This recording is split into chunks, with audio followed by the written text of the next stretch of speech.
As Bob Slaughter pointed out, it was almost impossible for one of these guys to go day after day after day and not get wounded. And he ended up getting wounded. Got shrapnel frag in his back.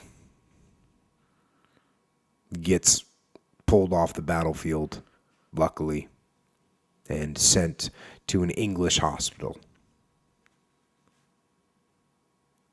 And here's what he says about that. It is one thing to visit a wartime army hospital, but something quite different and much worse to be a patient in one. Lawmakers would consider armed conflicts more carefully before rattling the proverbial saber if they were forced to visit an amputee, abdominal, burn, or plastic surgery ward. You hear that, lawmakers? Before you send boys off to war, you need to go and spend some time in a hospital with wounded vets and make damn sure your decision that you're making. Back to the book. I recovered in a ward dedicated to abdominal wound patients.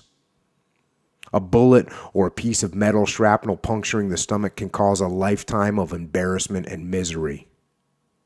The aftermath of a gut wound is either death or eternal marriage to a colostomy sac. The stench in that ward was predictable. It was tough to share quarters with seriously wounded patients. At night, the moaning and groaning and sometimes screaming made it hard to sleep. Many of the men there died. I remember one particularly sad loss. Swarthy Tony from Brooklyn was the third-floor clown.